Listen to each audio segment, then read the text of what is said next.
Alors, le thème qu'on va choisir ce soir, c'est en rapport à la paracha, c'est de savoir faire des choix dans sa vie. Ça va? Faire des choix dans sa vie, ça veut dire qu'à un moment donné, il y a toujours dans l'existence des moments où il faut choisir. Ouais. Et le problème, c'est de savoir bien choisir. Ça va? L'exemple ici qui est donné ici dans la paracha, c'est celui de Paro. C'est quelqu'un qui, Pharaon, il est roi d'Égypte, il est le dieu du Nil, il a à sa merci des hommes et des femmes qui travaillent pour lui gratuitement. Il a beaucoup d'avantages parce que il a du pouvoir. Ouais. Et Hachem, voyant que les Israël souffraient en Égypte, a décidé de les libérer. Ça va? Donc il a demandé à deux hommes, qui étaient Moshe et Aaron, d'aller voir Paro et de lui demander de libérer les Israël. Maintenant, si on se mettait à la place de Paro, qu'est-ce qu'on aurait choisi, nous? Ouais. Ça veut dire faire des choix dans sa vie. Ça veut dire que c'est compliqué d'être un dieu aux yeux des hommes, d'être dans un état de puissance extrême, puisque l'Égypte, c'est la plus grande puissance du monde. Il a des ouvriers qui travaillent gratuitement pour lui. Il a le privilège d'être reconnu comme un grand homme, quoi. Voilà. Et donc, tout ça, hein, c'est difficile. Difficile de faire des choix lorsqu'on nous dit de libérer des esclaves qui sont là depuis des dizaines d'années, des centaines d'années. On est habitué à les voir là, on sait qu'on a le bénéfice de les faire travailler gratuitement. C'est dur, non, de choisir de les libérer. Qu'est-ce que vous auriez fait à sa place, vous? Hein? Hein? Que quoi, évidemment, que quoi? Ben, hein? Voilà, on les aurait pas libérés, ça va? Ça fait je sais pas si c'était Paro de base, mais même si c'était pas lui, c'était son père ou son arrière-grand-père, qui avait rendu esclaves les Hébreux à l'époque, ouais. On est tellement habitué à les voir dans les chantiers et tout ça, c'est dur de dire, attendez, ni je connais le bon Dieu, ni je connais, ni je sais les avantages, je connais les avantages qu'on a de les libérer, c'est sûr que c'est compliqué, oui ou non? Oui. Alors, est-ce qu'il est libre de faire ce choix maintenant? De décider, pour faire un choix, il faut qu'il y ait deux possibilités. Mais est-ce que la première qui est de les libérer, elle existe chez lui? Hein? C'est compliqué, hein? Et qu'est-ce qu'il faudrait faire pour qu'il soit capable de penser juste? D'un côté, il sait ce qu'il gagne. Ça va? Mais non, c'est tellement compliqué, je vous explique, c'est tellement compliqué d'accepter que quand il va entendre Moshe et Aaron dire à Paro, il faut les libérer, etc., il dit, vous avez le temps de réfléchir, vous êtes des grands fainéants, hein? Nirpim aten nirpim. Ça veut dire vous êtes des grands fainéants, ça va? Vous avez le temps de réfléchir, alors je vais vous rajouter du travail. Et dorénavant, vous allez fabriquer les fameuses briques, là, la même quantité de briques, mais vous allez devoir aller chercher la paille. Ça va? Et donc chercher la paille. Ça veut dire qu'en fait, qu'est-ce qu'il fait, en fait, Paro? En fait, il est en train de souffrir. Sa souffrance, c'est quoi? C'est d'imaginer quoi? Tu veux me faire souffrir en pensant que je veux libérer les d'Israël? Tu veux me faire la honte publiquement en prétendant que je suis un roi faible ou un dieu qui n'est pas fort, etc. Vous comprenez ce qu'il est en train de faire? Donc cette souffrance-là, elle est insupportable. Et donc qu'est-ce qu'il va faire? Il est obligé de faire souffrir pour ne pas souffrir. Il dit, vous avez le temps de réfléchir. Quoi? Ça veut dire que vous avez le temps de partir, vouloir partir, mais c'est moi qui vais perdre.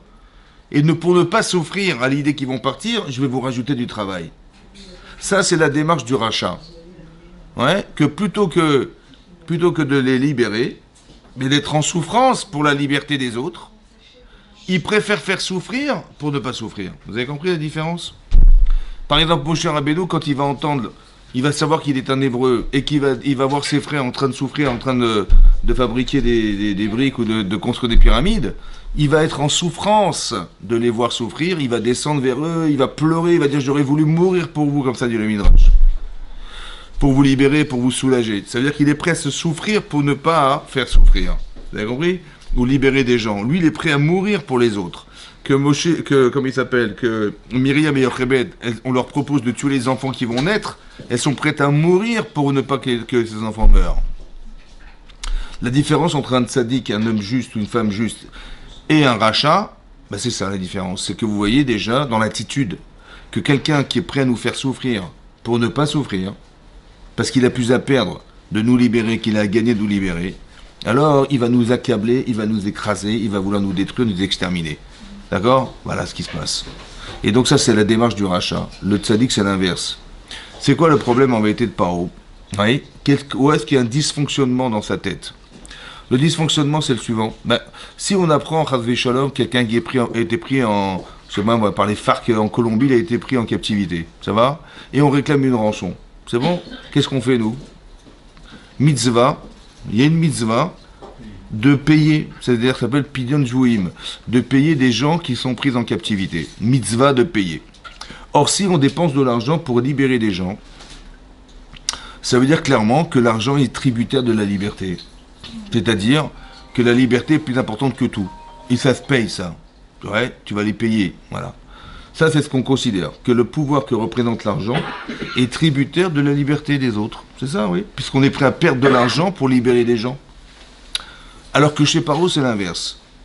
Il est prêt à nous faire souffrir pour ne pas perdre de l'argent. Ça va? La différence, elle est énorme. Ça veut dire que chez lui, la priorité du pouvoir, que chez lui, la priorité de l'argent, parce qu'il va perdre de l'argent s'il nous libère, vous comprenez? Parce qu'il va falloir trouver d'autres ouvriers, qui c'est qui va faire ce sale boulot, il va falloir les payer, etc. Mais moi j'ai autre chose à faire, évader les manifestations, voilà, j'ai autre chose à faire. Ça va? Ça rentre pas dans son intérêt personnel. Et donc c'est pour cette raison-là qu'il va rendre esclave des gens à jamais, pour ne pas perdre le pouvoir, ne pas perdre l'argent qu'il va devoir débourser pour aller trouver de nouveaux ouvriers. Ça va? Ça veut dire que chez lui c'est l'inverse. C'est son argent qui est prioritaire sur la vie et sur la liberté des autres. Ça, c'est un rachat. Vous avez compris maintenant?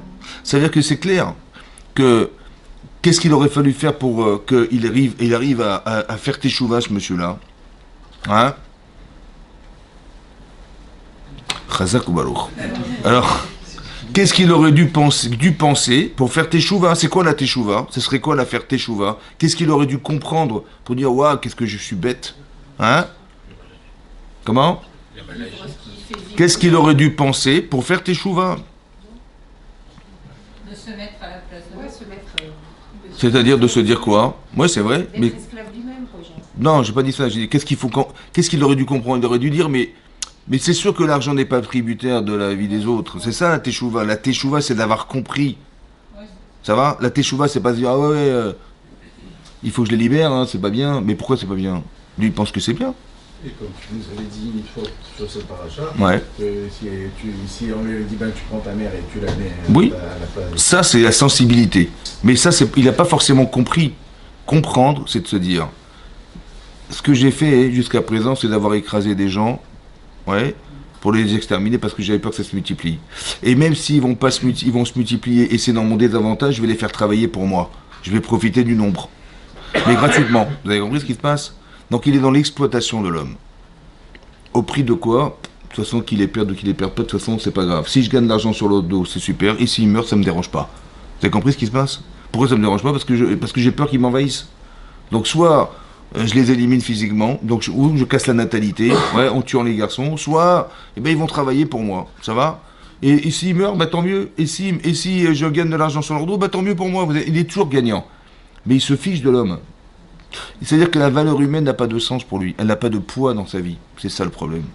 Et donc ça veut dire que la teshuva, c'est-à-dire de reconsidérer la valeur humaine au détriment de ce que tu veux exploiter sous prétexte d'argent.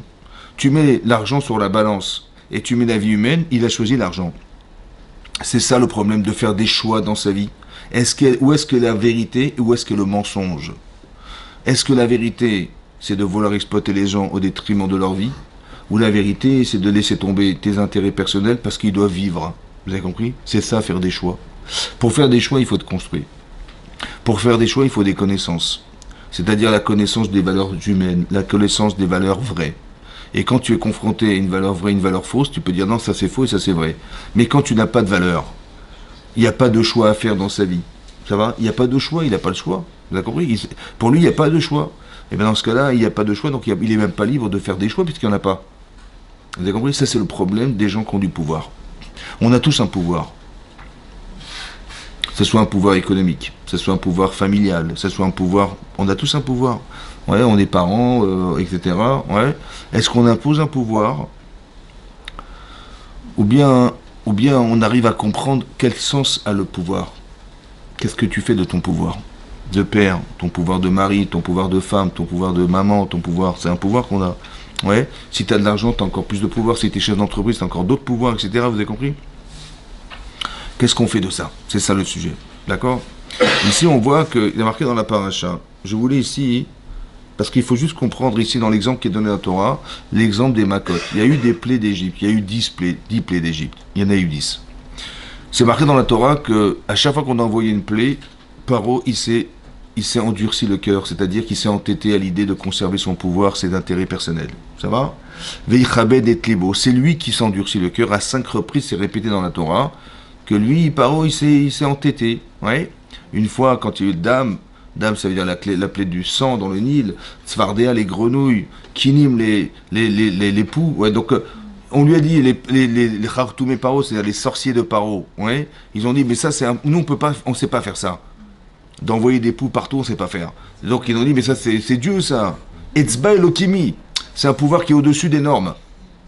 Donc déjà la troisième plaie, déjà. Alors la quatrième, la cinquième, la sixième, la septième, la huitième, vous imaginez. À part ça, lorsque, Hachem a déclenché dans le Nil que ça allait se transformer en sang, Paro il a été incapable, étant le dieu du Nil, soi-disant le dieu du Nil, il dit c'est moi qui l'ai créé ce Nil. Ouais.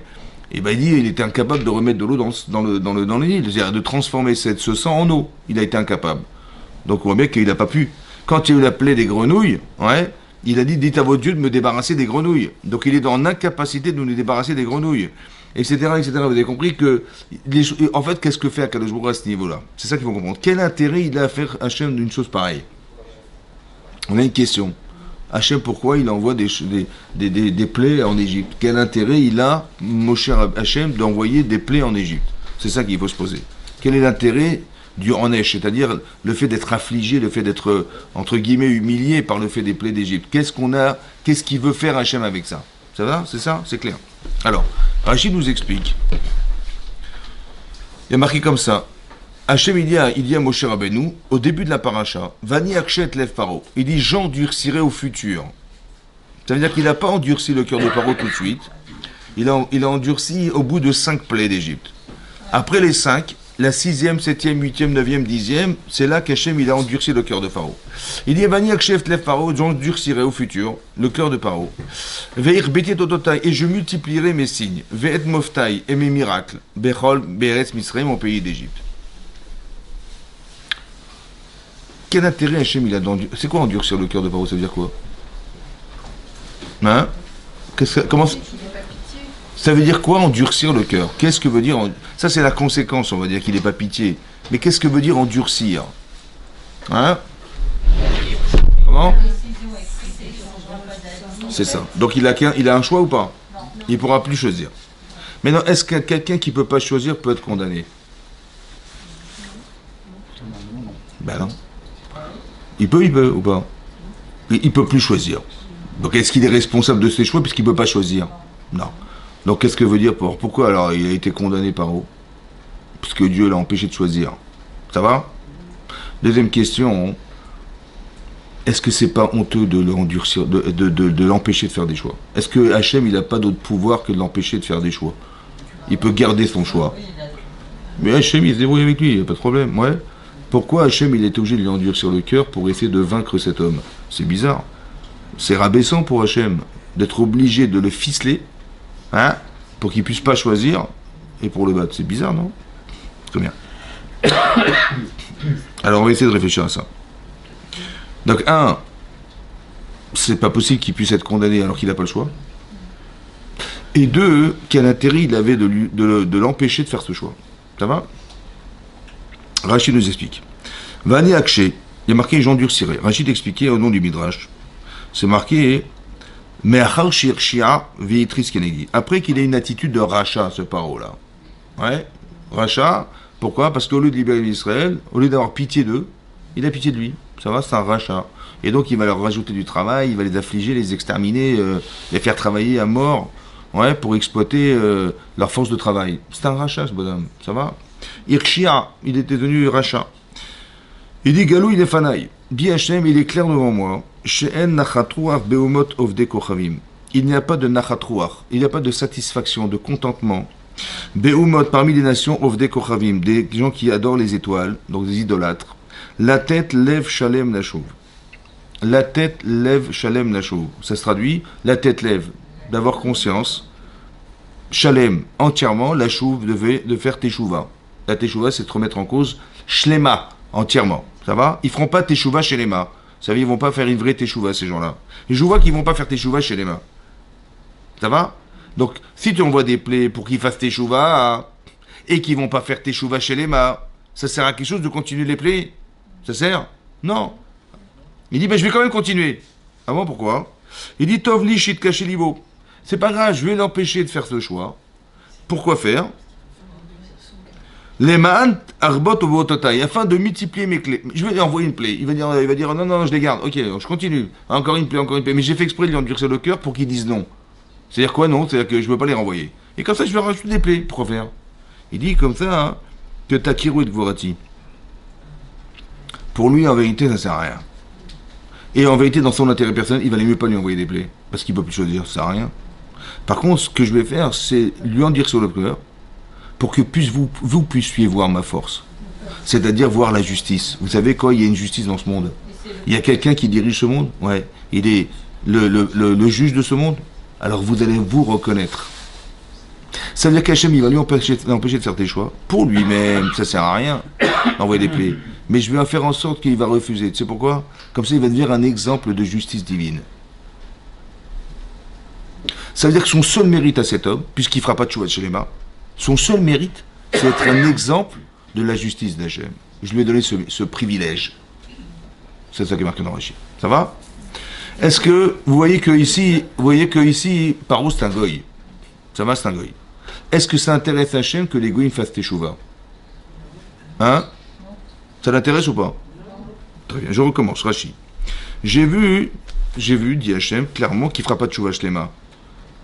Alors je ne vais pas continuer à faire les makotes. Alors je vais quand même les faire, mais pas pour lui, mais pour vous. Donc au départ, c'était nécessaire pour qui les makotes? Les plaies? Pour lui. Donc il voulait qu'il fasse teshuva ou pas? Oui.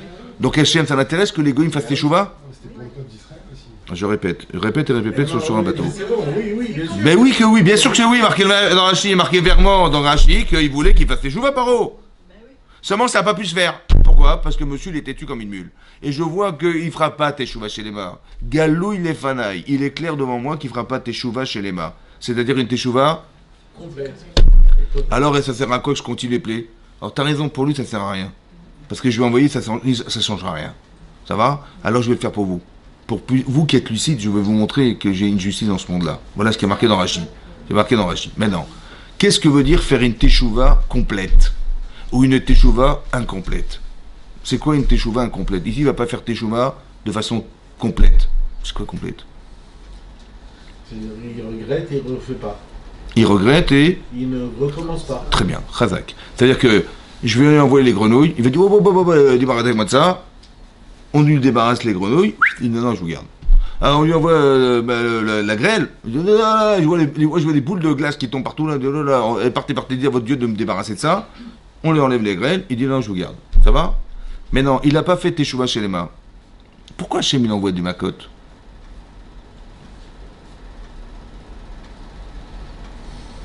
À quoi ça sert d'envoyer des châtiments sur ce monsieur-là? Hein? Pourquoi faire? Non, là pour l'instant, au début, les 5 premières plaies, c'était pour lui. Il va faire teshuva. Mais est-ce qu'on peut faire teshuva sous la contrainte? Non. Alors c'est quoi le but alors? Hein? Est-ce qu'on peut faire teshuva sous la contrainte? Je t'envoie des PV. Comme ça, tu vas faire teshuva, tu vas arrêter de brûler les feux rouges. Ouais. Ça marche ou pas? Hein? Ça marche ou pas? Qu'est-ce qui marche? Ça marche pas. S'il n'y a pas de policier, on brûle les feux rouges ou pas? Oui. Bah oui, donc ça a marché ou pas? Ça a marché ou pas? Non. Bah non, parce que s'il y a un stop, il n'y a personne, il passe. Ouais. Il va transgresser la loi s'il n'y a personne. Donc il a compris ou il n'a pas compris? Il a fait teshuva parce qu'il a vu le policier, il a dit oh là, j'ai ma ceinture, j'ai mon permis, il fait teshuva là. Mais quand il n'y a personne, hein? Et donc il a fait une teshuva qui n'est pas entière. Parce que, pourquoi c'est pas entier? Non, ça vient de lui, mais pourquoi c'est pas entier? Pourquoi c'est pas entier? Pourquoi c'est pas entier? Pourquoi c'est pas entier? Il y a personne, il fait tchouva, Parce que C'est conditionné. Parce qu'il n'a pas compris. Il n'a pas compris. Il n'a pas compris. Pourquoi il y a un stop? Il n'a pas compris. C'est plus embêtant qu'autre chose. Pourquoi il y a un sens interdit? Ils s'en foutent les gens. Pourquoi il y a des feux de rouge? Je sais pas pourquoi. Il n'a pas compris. Quand il peut, il est pressé, il roule le feu rouge. Ouais. D'accord? Quand il peut exploiter les gens, il va pas se gêner. Ça va? Il n'a pas compris quoi? Il n'a pas compris que c'est dangereux. Ben, il n'a pas compris que s'il y a un stop, pour toi et pour lui, c'est dangereux. Ça va? S'il y a un feu rouge, c'est parce qu'il y a un feu vert. Ah oui, parce que s'il y a un feu rouge là, il y a un feu vert ailleurs. Ça va? Donc si tu brûles le feu rouge, tu sais bien ce que tu peux faire, hein, comme massacre. Il n'a pas compris que c'est dangereux, vous avez compris pas? Si j'avais compris que c'est dangereux, même pas en vrai, je brûle un feu rouge. Quand on n'a pas compris, on dit écoute mon cher, t'as pas compris, je te fais un PV.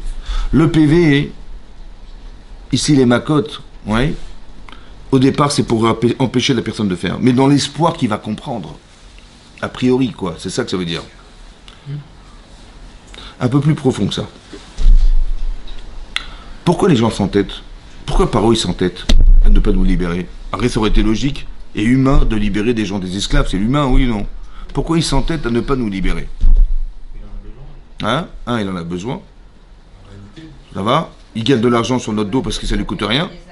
À part ça, par vanité, il est le roi, le dieu du Nil. Attends, parce que l'inverse, imagine, tu es roi du Nil, tu es dieu du Nil et roi d'Égypte, et tu renvoies, qu'est-ce que diront les gens de toi? Tu es un faiblard, ouais, c'est un roi, etc. Tu as des pouvoirs de Dieu, là, tu es un bon Dieu, toi. Alors, tu vas pas renvoyer les gens comme ça se fait pas, ouais. À part ça, il va y avoir des manifestations. Qui c'est qui va faire les travaux dans les chantiers là-bas? Qui? Ils vont dire, les gilets jaunes, ils vont venir, ils vont dire, oh, ça va? Il y aura des manifs, il y aura des trucs. Donc lui, il va pas se payer les manifs, il va pas se payer la honte, il va pas se payer... Donc il a des intérêts. Vous allez vous rendre compte que quand les gens ont des intérêts qu'ils ne veulent pas perdre, ils sont têtus. Donc l'entêtement, c'est quoi? C'est que les gens ont des intérêts qu'ils ne veulent pas lâcher. Et c'est la raison qui justifie l'entêtement de la personne. Ça va? Est-ce qu'il est têtu par où? C'est une tête de mule, lui. Donc qu'est-ce qu'il faut faire pour qu'il fasse teshuva, ce têtu là? Hein? Hein? Qu'est-ce qu'il faut faire pour l'empêcher d'être têtu? Logiquement, on va dire, logiquement. Hein? Qu'il ait peur. Qu'il ait peur de sa vie. Hein? Est-ce que ça suffit? Mais il croit pas en Dieu, lui. On va dire psychologiquement, voilà, on n'est pas des religieux, on est psychologique. Ouais. Qu'est-ce qu'il faudrait psychologiquement pour que monsieur il lâche prise? Hein? Qu'il se rende à l'évidence qu'il y a quelqu'un de plus fort, que Dieu existe, qu'il est là. On n'est pas religieux. Hein? Il a plus à gagner. Qu'est-ce qu'il faudrait qu'il fasse pour ne pas être têtu? Qu'est-ce qui l'empêche de faire ce choix, de les libérer? Parce qu'il a des intérêts. Donc si tu lui retires ses intérêts, qu'est-ce qu'il a à gagner? Là, il a à gagner parce qu'il a des intérêts. Et ça ne coûte pas un centime, j'ai intérêt. Je suis le roi du monde, j'ai intérêt. Donc qu'est-ce qu'il faudrait faire pour que monsieur lâche prise? Qu'il n'ait pas d'intérêt. Ça va? Qu'est-ce que fait Hachem? Il lui enlève ses intérêts. Comment il fait? Il dit, dis-moi, pourquoi tu veux pas envoyer? Putain, je suis le dieu du Nil. Attends, il y a un Nil qui est un des plus grands fleuves du monde. Ça va?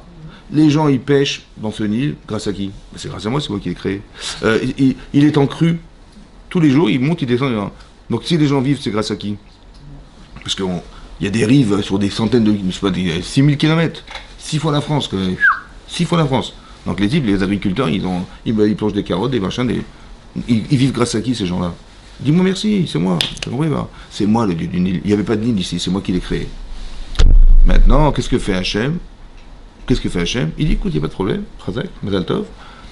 Je transforme l'eau en sang. Mais c'est pas de la blague. C'est pas de la magie. Hein. C'est que les poissons, ils meurent. Les carottes, elles pourrissent. C'est du sang. Maintenant, moi, je suis un pêcheur. Je suis un agriculteur. Bonjour, monsieur Paro, bonjour. Vous êtes le dieu du Nil? Bien évidemment. Si ça ne vous dérange pas, c'est que vous pouviez transformer le sang en eau. Parce que là, manifestement, il y a des problèmes avec les poissons.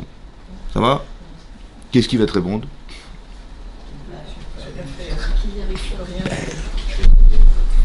J'ai essayé, ça marche pas. Donc en fait, il est démasqué n'étant pas le dieu du Nil. Qu'est-ce qu'a fait Hachem? Hein? Non. Il a enlevé l'intérêt. Il a enlevé l'intérêt. Si ce qui t'empêche de faire ce choix, c'est parce que tu es le dieu du Nil, alors tu sais comment tu vas faire tes choix. Comment tu vas devenir cohérent? Parce que manifestement, ce qui t'en empêche, c'est d'être le dieu du Nil. C'est ça, oui, non? Alors je ne suis plus dieu du Nil. Merci, dis-moi merci maintenant. Mais non, tu peux maintenant les libérer parce que tu n'as rien à perdre. Ou tu n'as rien à défendre. Vous comprenez comment ça marche? Dam, Tzvardéa, Kini, Marov, Dever. Qu'est-ce qu'il fait Hachem? En fait, c'est pas nous, on croit qu'il lui a foutu une tréha.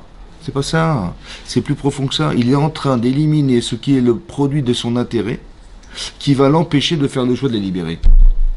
Parce que manifestement, un type comme ça qui est un dictateur, il a des intérêts. Si tu lui enlèves, il n'a rien à défendre. Ah, pourquoi pas? Vous avez compris pas? Puis il va y avoir la révolution aussi du peuple. Mais en vérité, la contrainte l'empêche de faire le choix de les garder. Mais parce qu'il n'a plus rien à gagner, qu'est-ce qu'il va gagner? Il va perdre. Vous avez compris? Maintenant qu'il n'est plus le dieu du Nil. Mais bon, le problème, c'est qu'il est encore le roi d'Égypte. Vous avez compris? C'est pour ça qu'il s'entête. Mais en fait, au fur et à mesure, son pays se détruit. Avec les grenouilles, avec les sauterelles, avec la grêle, machin. Les gens, ils viennent se plaindre, ils ont des poux partout, machin, tu vois. Il a la plainte de la population. Sur le plan économique, c'est catastrophe, etc. Donc, qu'est-ce qui va se passer? Ben, c'est ça l'Iran. Je veux dire, c'est ça qui se passe. Vous avez compris ce qui se passe? C'est qu'Hachem, il organise que le type, son parti pris, il diminue. Il faut bien qu'il choisisse. Mais il ne peut pas choisir s'il est prisonnier de son intérêt. Qu'est-ce que fait Akadosh Baruch Hu? Vous savez ce qu'il fait Hachem? C'est Chacham, hein. Il enlève l'intérêt. C'est pas qu'il l'afflige en fait. Il espère qu'il va faire tes chouvas. J'espère que tu vas faire tes chouvas, mon pauvre. Comment je fais? Voilà, ça a marché ou pas? Ben non, ça n'a pas marché. Pourquoi ça n'a pas marché? Parce qu'il restait d'autres intérêts. Hein? Parce qu'il restait d'autres intérêts. Non, mais là, son pays, même les gens lui disent, mais libère-les. C'est un dictateur, c'est un roi. Mais comment ça se fait qu'un type pareil, psychologiquement, il n'arrive pas à lâcher? Ça va? Par exemple, vous allez voir une incohérence. Mais il n'a pas pu contrer la transformation du Nil en sang. Ben oui, donc Il a pas pu ça. il n'a pas pu. Il n'a pas pu remettre. Il a dit, dites à votre Dieu de remettre. Mais lui, il n'arrive pas. Donc ça veut dire que ce pouvoir, il l'a pas. Ça va? Maintenant, imaginez, vous étiez Paro. Ça va? C'est vous, Paro. Et Hachem, il a transformé le Nil en sang. Et vous êtes dans l'incapacité, devant tout le monde, de vous rendre compte on se rend compte que Monsieur Paro, il n'est pas capable de remettre du. Donc il a été démasqué n'étant pas le dieu du Nil. Comment ça se vit, ça? L'Archouma. C'est ça? L'Archouma. C'est un problème de Emet ou un problème de Midot. Les filles à Emet, d'après la vérité, il dit, écoute, t'as raison, je vous ai menti. Emet, je vous ai menti. Je vous ai fait croire que j'étais du Nil, ben c'est faux, je vous ai menti. Ça c'est Emet. Ou alors tu dis non, il m'a vexé, tu m'as fait la honte. Je vais pas lâcher le manchot. Ça va? Donc c'est pas un problème intellectuel, c'est un problème d'orgueil, de qualité humaine. Ça va ou pas? Il y a des gens, tu vois qu'ils font des erreurs. Tu viens leur démontrer A plus B, tu dis mais je comprends pas, tu t'es gouré, A plus B, tu démontres A plus B qui s'est gouré. Ça va, tu t'es trompé, le type il discute et machin, tu l'éprouves. En fin de compte, il est bloqué, il voit qu'il a eu tort. Il dit t'as raison, mais je m'en fous. Ça va, t'as raison, mais je m'en fous. Laisse-moi tranquille. Ça veut dire qu'on n'est plus maintenant dans une dimension intellectuelle. On a un problème caractériel. C'est avec le type, il a un problème ce type-là. Ça va? C'est plus maintenant du domaine de l'intellect. Ces domaines, est-ce que tu as les midotes pour accepter ou pas? Paro, il a un problème à ce niveau-là. Et tous les dictateurs, ou tous les gens qui mettent des pressions, quand tu vois que ça lâche pas, c'est parce qu'ils ont eu honte d'avoir eu tort. Ou parce que tu lui as fait la honte d'avoir démontré qu'il a eu tort. Là, c'est un autre problème, là. Ça, c'est plus un problème, de raisonnement, d'intellectuel, etc., d'expliquer. Quand on voit que cet homme, il fera pas de chouvache les mains, parce qu'il a un autre problème, ce type. Comme souvent, les gens. C'est des gens qui n'arriveront jamais à lâcher parce qu'ils ont un problème de midote, des défauts personnels, des défauts d'orgueil, des défauts de machin. Ça veut dire qu'on est obligé de faire un travail sur nous-mêmes pour avoir la liberté de faire des choix dans sa vie. Quelqu'un qui n'a jamais travaillé sur lui-même, quelqu'un qui n'a jamais été mis de gabère, ça veut dire qu'il n'a jamais fait un effort sur lui, j'ai pas confiance en lui. Quelqu'un il a une difficulté, il n'est pas capable de maîtriser ou de dire je ferai pas ou je sais pas quoi, tu vois. Et en même temps, Eh ben, demander à un roi de se rabaisser devant un esclave, c'est aussi compliqué pour lui. Mais s'il avait fait, il aurait eu un homme à bas, celui-là. Bah oui, parce que c'est proportionnel. Mais dans l'histoire, ça n'existe pas. Mais c'est ça le problème. Mais en vérité, si ça a été proposé, c'est dire que c'était possible. Ben sinon, je ne peux pas proposer un truc impossible. Donc il dit, ben j'espère qu'il... Il y a marqué Rachid clairement. Galou, il est fanaï. C'est clair qu'il ne fera pas de chouva devant moi. Parce je pense qu'il a un autre problème, Paro. C'est parce que Monsieur Pharaon, il a un problème égocentrique. Et c'est ça son vrai problème en vérité. C'est pour ça qu'il est... Ok, vous avez compris? La preuve, c'est comme ça. Regardez. C'est marqué ici... marqué dans Pérec tête de la paracha de cette semaine. Mais mère Hachem el Moshe. Hachem a dit à Moshe, Bo el Paro, va chez Pharaon, vedi Bartaïla, et parle-lui, Ko Amar Hachem, assis a dit Hachem. Eloah Evrim, donc le Dieu des Hébreux, Shalach et Ami ve'avdoni, que tu renvoies mon peuple et qu'ils me servent. Qui imaen atal et shalach, qu'est-ce que si tu refusais de les renvoyer, Veodecha marzikbam, et tu veux encore les garder, les contenir, et Yad Hachem ovia bemiknecha, la main d'Hachem va s'appliquer sur ton menu bétail, Asher Basadé, qui se trouve dans les champs, Basousim, Bachamorim, Bagmalim, Babakar ou Batson. Donc, les champs, dans les champs, il se trouvait des chevaux, des chamorim, des ânes, des gmalim, des chameaux, du bakar, du gros bétail, chamorim, gmalim, bakar, du gros bétail, batson, du menu bétail, d'aver kaved meod. Je vais envoyer la lèpre, mais kaved meod, qui soit très très forte. La lèpre, c'est une maladie. Ok. Veipla Hashem ben mikne Israël. Ouais, je différencierai entre le bétail, menu bétail des enfants d'Israël et ceux des Égyptiens. Velo yamut mikol libne Israël davar. Et aucun animal des enfants d'Israël ne mourra. Bon, tu peux éviter les grenouilles, tu peux éviter les bêtes féroces, tu peux éviter je sais pas quoi. Ça va, les grelons, mais est-ce que tu peux éviter la lèpre? On peut passer entre les gouttes? Impossible. Ok, donc ça veut dire que s'il n'y a pas un animal des Hébreux qui est mort, c'est un truc de fou quand même. Yassem Hashem Moed, les morts, et donc il a dit, je vais te laisser un temps, Machar essaie, et demain je ferai, comme ça, Machar essaie, d'avoir rasé, et il dit Hashem, voilà, je te promets que demain ça va se passer comme ça. Donc il dit la date, demain matin, ça va se passer comme ça, tu verras, il y aura la lèpre. Vayas Hashem et d'avoir rasé, Machorat. Et donc c'est ce qu'a fait Akadosh Baruch Hu le lendemain, Vayamot kol mikne Mitzrayim, est mort tout le bétail de Mitzrayim d'Égypte. Ou mikne bine Israël, mais par contre, dans le bétail, le des bétail des bénis Israël, l'omet echad. Spectaculaire. D'accord? Vaishlar Paro. Et Paro il a envoyé. Veine, l'omet mikne Israël. Il a vérifié quand même, vérifié quoi. Il a envoyé des gens pour vérifier. Velomet mikne Israël. Et parmi des animaux d'Israël, il n'y en a pas un qui est mort. Adechad. Bon, maintenant t'es Paro.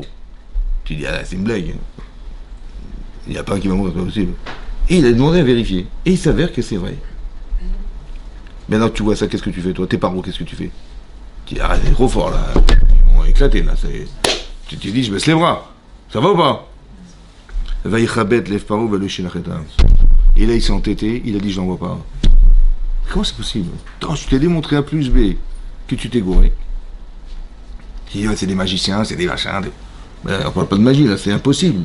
Tu envoies la lèpre, donc ils vont tous mourir, les animaux. Mais que ce soit. La lèpre, elle fait la différence entre les animaux des Hébreux et pas des Hébreux. Hein? Et tu vois qu'ils sont pas morts, un seul n'est pas mort. Tu dis, là, ils m'ont tué, là. Je baisse les bras. Et c'est ça qui l'a entêté encore. Mais comment c'est possible? C'est l'inverse. Comment ça se fait qu'en voyant qu'il n'y a pas un, il s'est entêté? De là, j'ai compris qu'il a compris, il a été vexé. Au lieu d'être démonstrateur de vérité, c'est pour lui une vexation. C'est-à-dire qu'un rachat, tu peux lui démontrer A plus B, ça sert à rien. Parce qu'il est rachat, ça veut dire qu'il pense qu'à lui. Il ne veut jamais lâcher prise. Tu comprends ce que je veux dire? Mais c'est la folie. C'est-à-dire que c'est l'inverse. Plus tu lui montres qu'il a tort, et plus tu le vexes, et plus il t'envoie balader. C'est ça qui a marqué. Qui fera pas de chouage les mains. Vous avez compris ce que je veux dire? C'est pas quelqu'un qui est dans le raisonnement, qui est prêt à se remettre en question, qui a des valeurs. C'est l'inverse. C'est des gens qui ne savent pas faire des choix, ils ne peuvent plus faire des choix. Ça veut dire qu'on peut être privé de ses choix. C'est un truc de fou. Excusez-moi, mais dans l'histoire, quel dictateur a reconnu ses erreurs? Et ouais, c'est ça le problème. Alors je vais vous expliquer pourquoi c'est comme ça. Ok, vous avez compris ça? C'est clair? Ok. Comment ça marche? Ouais, comment ça marche? Alors, il y a marqué comme ça. Il y a marqué dans la Gemara, dans Kiddushin, Daf Mem. Ouais, il est marqué là-bas. C'est quoi ce phénomène qu'il faut comprendre quand même? Parce que comment ça se fait que le type, il est privé de sa liberté, quoi? C'est incroyable. C'est ça qui est marqué. D'un autre côté, c'est marqué l'inverse dans la Torah. C'est marqué que Dieu l'a empêché de penser. Ça va? Donc s'il l'a empêché de penser, il ne peut rien faire. C'est bizarre. Alors c'est comme ça. En fait, le principe, il est comme ça. Il y a marqué dans la Gemara, dans Kiddushin, Daf Mem. Il y a marqué comme ça. Ameshane avera achat. Quelqu'un qui répète une avera. Il répète une avera. Il y a marqué outralo, elle lui est permise. Il m'a dit quoi, elle est permise? Mais c'est marqué que c'est un sourd. Ça va? C'est interdit. Outralo, elle lui est permise. Il m'a dit, proalo sakadata, est-ce que tu croyais qu'elle lui était permise? Non, matirimlo. Ça veut dire il s'est permis, monsieur, de penser que c'était permis. Ça va? Ça veut dire qu'au début, chas v'shalom, hein, c'est un sourd. Hein. Ouh là là. Bon, tu vois, on sait jamais, on va goûter. Il a goûté une fois. Après, il dit, qu'est-ce que j'étais fou, j'ai fait une avéra, mais c'est un sourd ce que j'ai fait là. C'est quoi cette histoire-là? Ouais, la première fois. Il va dire, waouh, comment j'ai transgressé. Quelle honte. Bon, mais bon, c'était pas mal quand même. Franchement, c'était pas mal. Et donc, il a recommencé. Après, il se dit, purée, mais c'est dingue quand même. Comment j'ai refait cette avéra, c'est fou quand même. Bon, au bout de 2 semaines, il a recommencé encore une 3e fois. Il dit, bon, c'est quand même tentant quand même, je sais pas, bon. Et la 4e fois, et la 5e fois, et la 6e fois. Et après, là je comprends pas, mais ça doit être remboursé par la Sécu, c'est pas possible, c'est super. Au début c'était un sourd, et tout à coup ça devient moutard. Ça va? Qu'est-ce qui s'est passé pour qu'au départ c'était grave, et là ça l'est plus? Ici, une fois il a refusé, 2 fois il a refusé, 3 fois il a refusé, 5 fois, au bout de 5 fois, Hachem lui a endurci le cœur. Qu'est-ce que ça veut dire endurcir le cœur? Ça veut dire qu'en vérité, Hachem il a créé un système chez l'homme, que chaque fois qu'on fait une avéra, au bien inverse, tu fais une mitzvah, et tu as envie de refaire une mitzvah, et tu as encore plus envie de faire une mitzvah, et encore une mitzvah. Ça va? En fait, qu'est-ce que tu fais? Dans la mitzvah, il y a un intérêt qu'Hachem il a introduit dans la mitzvah. Et tu te l'es collé sur ton cœur en la faisant la mitzvah. Et tu as collé une fois, et tu as collé 2 fois, et tu as collé 3 fois, et tu as collé 4 fois, tu as collé 5 fois. Au bout de 5 fois, tu dis, ouais, mais c'est super. Ben je peux pas m'en passer. Je suis désolé, je peux pas m'en passer. Le fait que tu fasses une mitzvah avec le cœur, et que ce désir-là, tu l'as incrusté dans ton cœur, c'est cristallisé en toi, et bien maintenant tu vas voir que tu auras envie, et encore envie, et encore envie. Si c'est vrai dans la mitzvah, c'est vrai dans la Havera. C'est ça qui a marqué qu'Hachem, il a créé chez Paro l'endurcissement de son cœur. Ça veut dire que c'est pas qu'Hachem, il est endurci, toi, il n'a pas besoin, c'est honteux pour lui. Et c'est même pas besoin de le faire. Simplement d'expliquer que quand on fait une Havera, c'est pas neutre. Une faute. Quand on fait une faute dans la vie, une Havera, c'est une faute. Ouais. Quand on fait une faute dans la vie, c'est pas neutre une Havera, une faute. C'est qu'à l'intérieur de ce désir, de cet acte, il y a un désir. Et c'est le désir en vérité qui se cristallise chez la personne. Et lorsqu'on répète et on répète, intellectuellement c'est tellement désirant que mon cerveau qui veut pas me faire souffrir à l'idée de me priver de cette Havera, il me la rend permise. Nansitlo qui est éther, elle devient permise, ça veut dire que dans sa tête, il voit pas pourquoi il devrait se refuser à le vivre. Vous comprenez ou pas? Pourquoi c'est comme ça? Parce que jamais ton cerveau il va aller contre toi. Ça te fait plaisir, vas-y fonce, ça va? Vous avez compris? C'est ça le problème. C'est que ça devient permis. Ça veut dire que lorsqu'il a refusé une fois par eux de nous libérer, il a dit oui à son intérêt personnel et non à la libération des bénis d'Israël. Et lorsqu'on lui a dit la 2e fois, il a dit non, je veux pas, mais je veux, oui, ce que je veux, c'est que je veux vous garder. Donc ça veut dire qu'est-ce qu'il a fait en fait? Il a entériné chez lui le désir de nous garder. C'est-à-dire qu'il a entériné son désir de garder son pouvoir. Maintenant, tu sais une chose, c'est que c'est tellement compliqué maintenant, c'est pour ça que c'est compliqué. Parce que la Vera, elle contient un désir. Et ce désir étant accumulé, additionné, à un moment donné, on perd cette liberté de pouvoir choisir. Mais on s'est puni tout seul. Tu dis, mais maintenant le type, il est bloqué. Alors qu'est-ce que tu lui veux? La Vera, c'est pas ce qu'il va faire dorénavant, parce que c'est fini, il est plus contrôlable. C'est comment ça se fait que tu es rentré dans ce jeu-là. Pourquoi tu as accepté une fois, et tu as accepté 2 fois, et tu as accepté 3 fois? Vous avez compris ça? C'est ça parce que maintenant tu peux plus te contrôler. Ça y est, tes parents, ces gens-là, ils peuvent plus faire tes choix, ces gens-là. Tu dis, mais Dieu, il les a empêchés alors? Mais non, pas du tout. C'est qu'Hachem, il a créé un système dans ça. Ça veut dire que tu peux être victime de toutes tes mitzvot. que tu peux plus t'en passer. Tu n'as même plus la liberté de faire une avéra. C'est possible. Hein. Comme tu vois, Avraham Avinu, c'est un têtu de têtu, lui. Ben, il a toute la terre contre lui. Ben, le seul qui est monothéiste, c'est lui. Et tous les gens, ils sont tous idolâtres. Il y a 50 dieux, et lui, il n'y en a qu'un. Il a toute la terre, il va à contre-courant, mais comment il doit être têtu, celui-là, pour ne pas être influencé par la terre entière. Mais pourquoi? Parce qu'il a réfléchi, il a recensé, il a ressassé. Il s'est mis des couches, lui. Et tellement il s'est répété que Dieu est unique, et que c'est pas possible d'être aussi bête de croire qu'il y en a 50, ouais, qu'il peut se battre contre le monde entier. Vous comprenez ce que je veux dire? Si c'est vrai dans la mitzvah, c'est vrai dans la vera.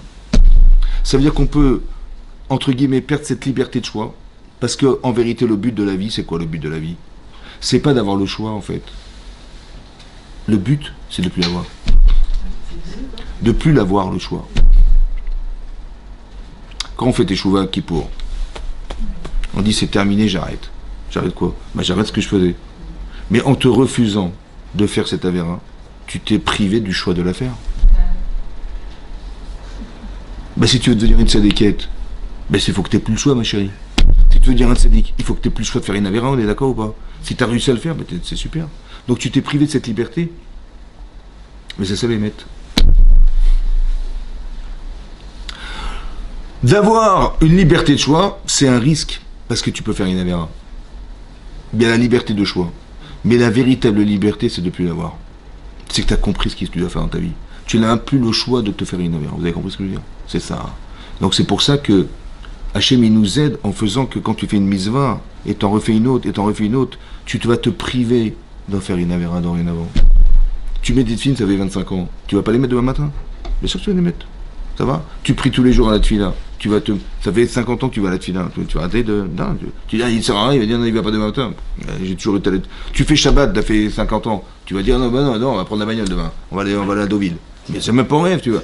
Mais pourquoi? Parce que le fait de faire, ben, tu t'es privé de ce désir de transgresser le Shabbat. Mais oui. Donc en vérité, au fond, qu'est-ce que t'as fait? Ben, t'as fait comme Paro à l'envers. C'est-à-dire que maintenant, tu es privé de la liberté de choisir la avéra, la faute. Parce que tu as construit le désir de faire la mitzvah. Si c'est vrai de ce côté, c'est vrai de l'autre côté. C'est pas qu'Hachem, il l'a privé de la mitzvah. Il l'a privé, de faire teshuva. C'est que l'homme, il peut se priver lui-même de cette liberté de faire teshuva. Ça va? C'est ça qui est marqué ici dans Rashi. Et Hachem, il s'acharne à le pousser à faire teshuva. Comment? Pas quand il va... C'est vrai que c'est dur de recevoir des plaies pareilles, mais tu as deux façons de le traduire. Ça veut dire que la solution de l'homme, c'est ça qui est extraordinaire, dans la émouna, dans la confiance en Dieu, c'est que ce qui nous arrive est exactement ciblé selon nos besoins personnels ou nos manques. Tu dis à Paro, Hachem lui envoie des plaies spécialement pour lui ou son peuple, mais qui le touche. Tu dis, ben, quand même, c'est quand même une coïncidence incroyable que ça se soit passé comme ça. C'est pas une coïncidence, ça a été pensé, c'est sûr et certain, puisque ça répond à quelque chose. Comment c'est possible que par hasard, ça puisse répondre dans ma vie? Je vis quelque chose, ça me répond à quelque chose dans ma vie. Mais qui c'est qui a pensé que c'est exactement ce que je devais vivre? Après, comment tu le traduis, toi? Tu peux être Paro, tu dis, ah, il m'a vexé. Le bon Dieu m'a vexé. Ou tu peux dire, bah tiens, c'est marrant, ça a libéré quelque chose en moi. Ou ça a construit quelque chose en moi. Ou ça m'a permis de mieux appréhender mon futur. C'est bizarre, mais juste ce truc-là, c'est bizarre. Cet événement, je ne l'ai pas choisi. Il est arrivé dans ma vie, je ne l'ai pas choisi. C'est Mina Shamaim. Ça veut dire quoi, Mina Shamaim? Ça veut dire que c'est pas ton choix, c'est ce qui t'est arrivé. Mina Shamaim. Mais tout est Mina Shamaim, sauf une chose. L'Aïrat Shamaim. Ça veut dire, est-ce que tu vas le lire avec la crainte d'Hachem ou tu vas le lire sans Hachem? Si tu te lis avec la crainte d'Hachem, tu vas dire merci Hachem. Si tu le lis sans, tu diras mais c'est quoi cette histoire-là? Et tu vas te plaindre, tu vas te plaindre de ce qui t'arrive. Mais si tu te plains de ce qui t'arrive, c'est que tu vas te plaindre de ce que Hachem a mal choisi. Et il a mal choisi, le pauvre. Ben, il ne faut pas se plaindre, il faut simplement comprendre que ça vient répondre à quelque chose. Mais il faut juste avoir l'intelligence de comprendre à quoi ça vient répondre. Ça va? Ça fait partie des choix dans sa vie, ça. De qui t'arrive un truc, tu m'amines que c'est le bon choix, c'est celui que tu devrais choisir. C'est pour ça qu'il faut étudier la Torah. Parce que si tu ne sais pas, comment tu vas choisir? Si la Torah n'existe pas dans ta tête, il n'y a pas de choix possible. Comment tu vas traduire ton existence? C'est impossible. Si on n'étudie pas la Torah, on ne peut pas comprendre. Tu vois, on a fait un petit passage de la Torah, bah, on a compris des choses. Maintenant que tu as compris, bah, tu as des solutions. C'est-à-dire qu'il va t'arriver un truc, maintenant tu vas comprendre que soit tu ressembles à Paro, soit tu vas être comme Abraham. Il faut choisir, moi. Ouais, c'est ça que je choisis. Mais Abraham, il a réfléchi. Il a étudié la Torah, il est allé Shiva, voilà ce qu'il a fait. Vous avez compris? Il a fait un travail sur lui-même. Donc c'est ça qui lui a permis d'eux. Mais les choix ne sont pas jamais simples, c'est jamais simple. Mais il faut savoir que il faut que tu aies dans ta balance deux choses. C'est pour ça qu'on étudie la Torah et on enseigne la Torah à nos enfants. Tu dis à quoi ça sert? Bah, quand ils auront un problème, ils sauront choisir. Parce qu'ils ont la réponse. On a tous le Yetzer Hara, mais on n'a pas forcément la bonne réponse. Ou alors, on a tous la même question, mais on n'a pas forcément le même niveau de réponse. Le niveau de réponse. Parce que, en fonction de ton niveau de réponse, tu vois, comme j'ai dit, je sais pas, mettez-vous à la place de Yosef. Bon, il a été vendu esclave par ses frères. Il s'est retrouvé en Égypte. Il perd la Torah de son père. Je sais pas moi, il se retrouve dans la délinquance, autour de délinquants, autour de femmes qui sont pervers, des trucs comme ça. Il se retrouve en prison.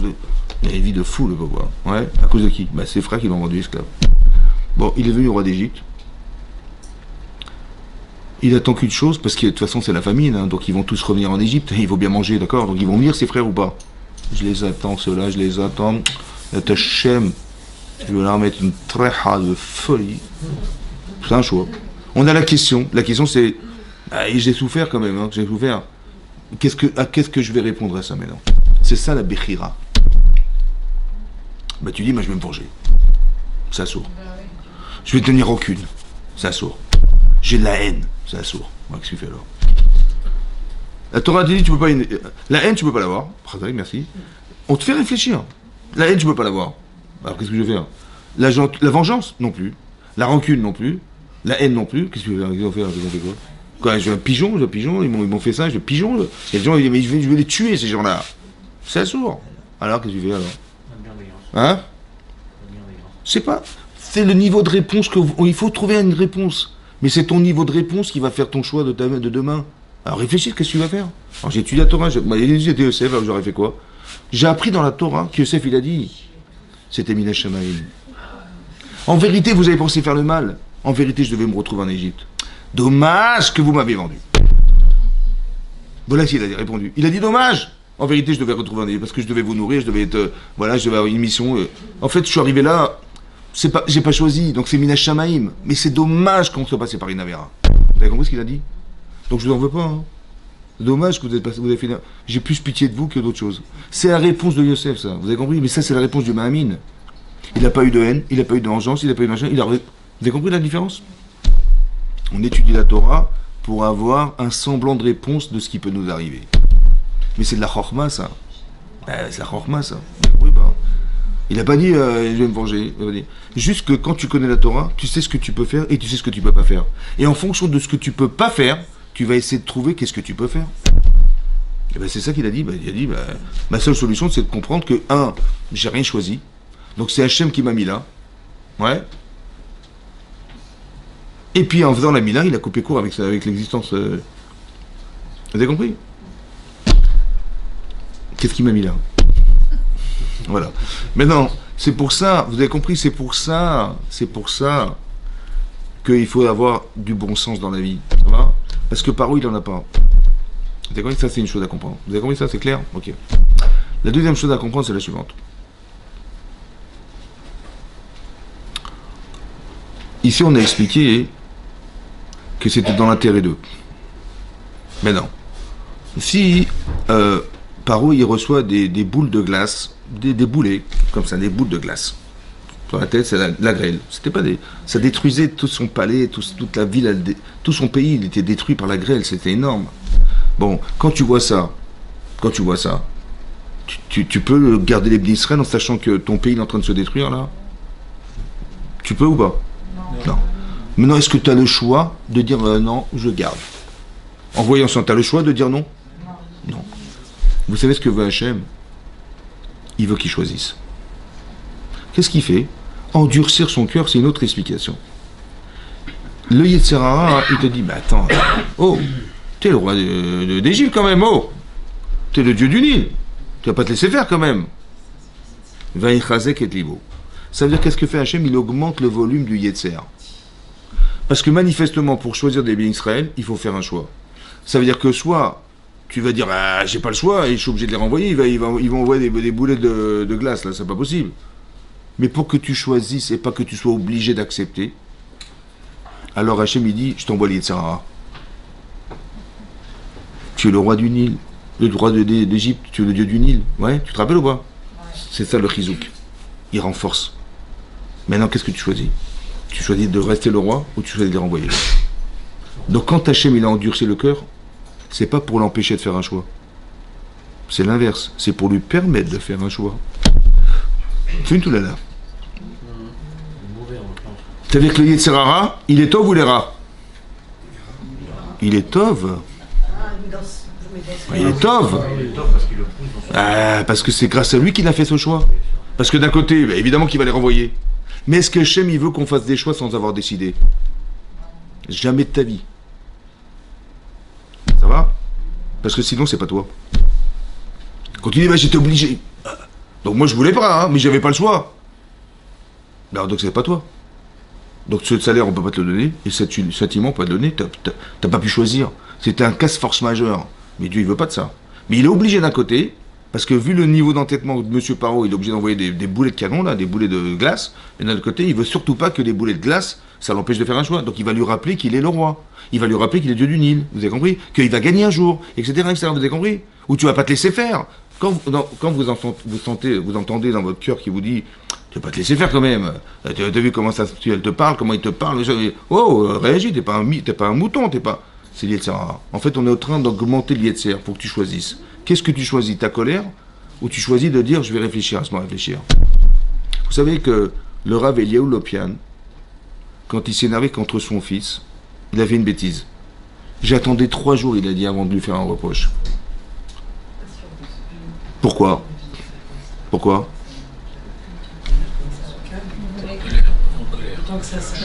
Parce que l'impact que peut avoir la colère au moment de... C'est la pire des choses. Parce que l'enfant, il va se sentir dénigré par son père. C'est-à-dire, entre ça et ça, tu as choisi de me classer. Il dit, non, je vais me calmer, et je lui dirai sincèrement, avec calme, je dis, voilà... Ça veut dire, il a mis un frein à main, là. C'est dur, ça, de mettre un frein à main. Ouais. Mais c'est ça, la galoute, la grandeur d'âme. Vous comprenez ce que je veux dire? D'un côté, ça bouillonne, hein. Oula! Ça bouillonne. Je dis, non, je me suis pas victime de ça. Je suis maître, c'est moi qui décide. Alors, je vais me calmer, c'est pas grave. Parce que je sais ce que je vais gagner, je sais ce que je vais perdre. Au inefficacité, je vais l'engueuler, il va s'arrêter. Mais j'ai pas envie de l'engueuler. Parce que je veux qu'il ait compris. Parce que tu vas l'engueuler, c'est le PV. Ok, oui, il va pas recommencer, parce qu'il a compris. Mais c'est pas ça que je veux qu'il comprenne. Alors je vais me calmer, et je vais me trouver le moment de lui expliquer correctement. Explication. Je veux qu'il me respecte parce qu'il a compris quelque chose. Mais pas que je vais l'engueuler comme ça, il va bien comprendre que ça serait, on respecte son papa. Vous avez compris? Il n'aura rien compris. Il va juste parce qu'il a peur de moi. Je veux pas qu'il ait peur de moi, je veux pas qu'il soit obligé de me respecter. Je veux qu'il me respecte. Ça veut dire qu'en tant que parent, c'est très important, c'est un exemple. Il faut que mes enfants, ils aient envie de respecter leurs parents et pas qu'ils soient obligés de respecter leurs parents. Je ne veux pas, Hachem, il veut qu'on le respecte pour ce qu'il représente pour nous, mais pas qu'on soit obligé de le respecter. Vous avez compris ou pas? C'est pour ça qu'Hachem, le moment du matin de Torah, le don de la Torah, c'est quand même incroyable quand même. Le jour du don de la Torah, on a fait le veau d'or. Le jour du don de la Torah, on a fait le veau d'or. C'est improbable. Le jour. C'est-à-dire, on devait recevoir la Torah le 17 Tammuz. Moshe Rabbeinu tardant à descendre, on a cru qu'il était mort. Parce qu'il n'est pas descendu. Et donc on a dit, il faut bien que paniquer qu'on était, il fallait bien que quelqu'un le remplace. Et on a fait un veau en pensant que c'est ça qui allait remplacer Moshe Rabbeinu. Ça va? Oui? Mais comment ça se fait qu'ils ont fait un truc pareil? Oui? Alors je vous explique. Ces gens qui étaient là, à l'époque, c'est des gens qui sont des rescapés des rescapés de l'esclavage en Égypte. Ça veut dire que de père en fils, ils étaient esclaves, ces gens-là. Ça va? 86 ans d'esclavage, je sais pas combien ils vivaient de temps les gens, mais ça veut dire que 210 ans de 86 ans de travaux forcés et 210 ans d'esclavage, c'est énorme. Ça veut dire qu'il y a peut-être 2-3 générations de gens qui ont vécu vivants et morts esclaves. Hein, c'est ça ou pas?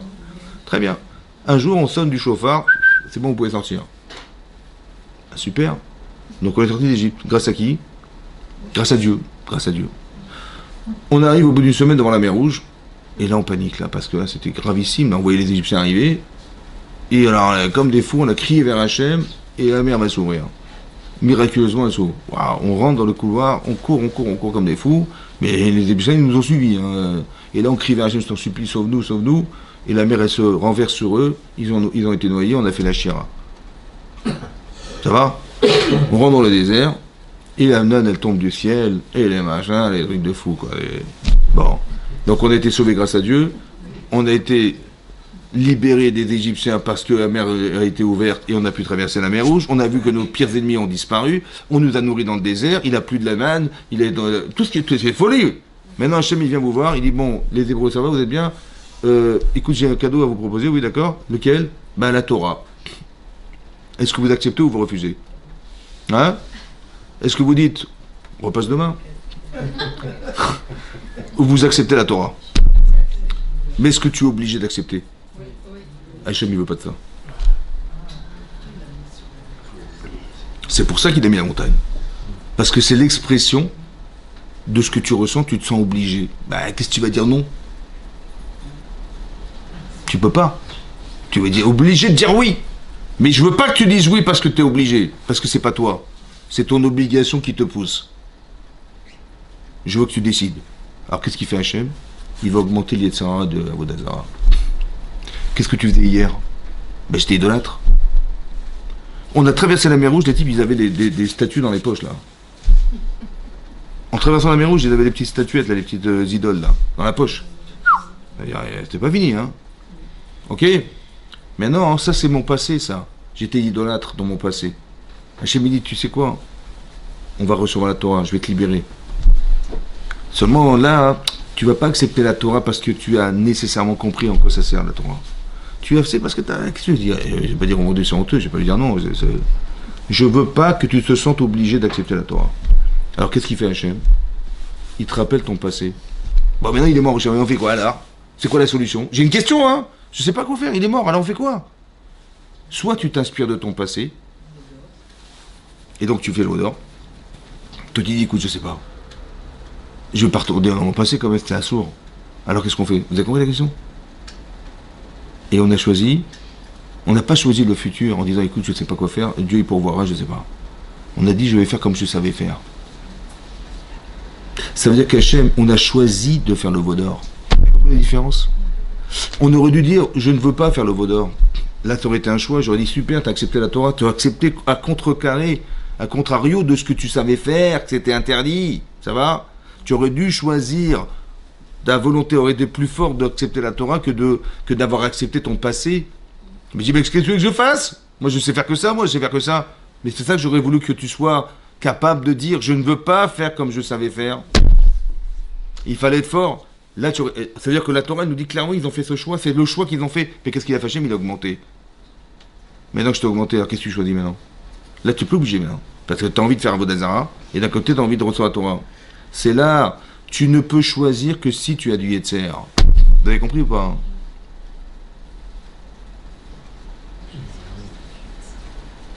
On a été éduqué dans la Torah. On a été à la yeshiva. On met la kippa, etc. Ben, c'est normal. Qui c'est qui va mettre moi de la Karabaou dans la rue pour sans kippa? Ça se fait pas. Alors il est où ton choix? Ben oui. Tu as été éduqué dans la Torah, ton niveau de choix il est compliqué. T'as pas été éduqué dans la Torah. Tu as vécu dans une famille non religieuse, anti-religieuse, anti ce que tu veux, ça va?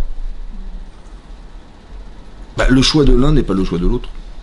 Si cette fille-là, elle va un jour à la synagogue, ou ce garçon, il met la kippa sur la tête, waouh. Tu te dis, mais attendez, moi j'étais à l'yeshiva, j'ai fait 5 ans d'yeshiva, je connais par cœur le truc, tu mets la kippa, mais l'épreuve de l'un n'est pas l'épreuve de l'autre. Mais on s'en fout en vérité, pourquoi? Parce que ton niveau de Bechira, de choix, il est dépendant de ton Yetzer.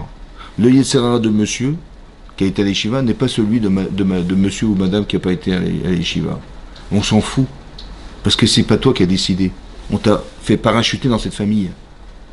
Pas religieuse. Ou dans une famille très religieuse. Bah t'as le privilège d'avoir été dans une famille religieuse. Et t'as soi-disant le désavantage d'avoir été dans un truc. En fait, on s'en fout, c'est pas ton choix. Mais donc, dans cette atmosphère, qu'est-ce que tu vas choisir? C'est ça qui compte. C'est pas, tu dis, mais moi j'étais désavantagé. Non. Dans cette épreuve-là, dans cette atmosphère, dans ce environnement, qu'est-ce que tu vas faire? C'est ça qui est important.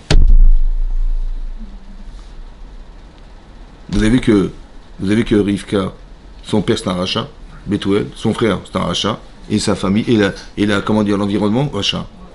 Qu'est-ce que tu vas choisir dans cet environnement? Tu vas sortir de ce cours-là maintenant, là? Qu'est-ce que tu vas faire dans la rue? Qu'est-ce que tu vas faire demain? C'est ça le truc.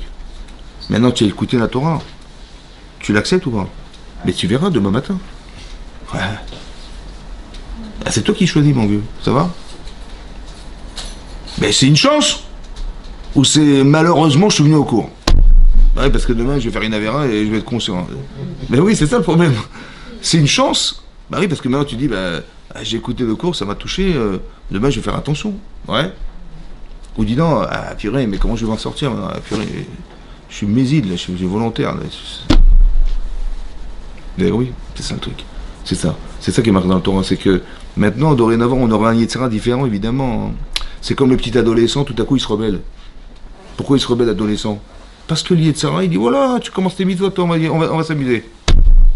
Avant, il était gentil, le petit garçon, le petit barbizet, son petit chapeau et son petit machin, il a pris la barre et pas de problème, aucun problème avec lui. Hein. Mais après 13-14 ans, oh là là, c'est chiant là, ce gosse là. Mais pourquoi c'est comme ça? Mais c'est logique. Parce que tu commences à faire des mitzvot, ça n'intéresse pas les Yetzirah. Donc lui, il croit que c'est lui, mais c'est pas lui, c'est les Yetzirah qui lui fait dire.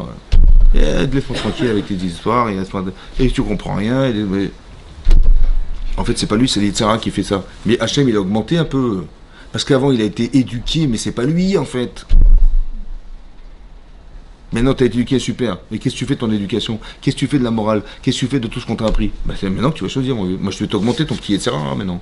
Et je vais l'augmenter un petit peu, voir comment tu vas réagir. Vous avez compris? Donc, entre 14, 15 et 16 et 18 ans, cette phase-là, c'est une phase de construction humaine. Tu vas devoir choisir maintenant. Alors, il faut dire aux gens, fais gaffe, parce que le désir, il vient pas de toi. On l'a augmenté pour que tu puisses faire un choix, mon chéri. Ça va? Mais inspire-toi de ce que je t'ai appris. Pour dire non à ça et dire ouais à autre chose. Ça va? Chazak ou Baruch.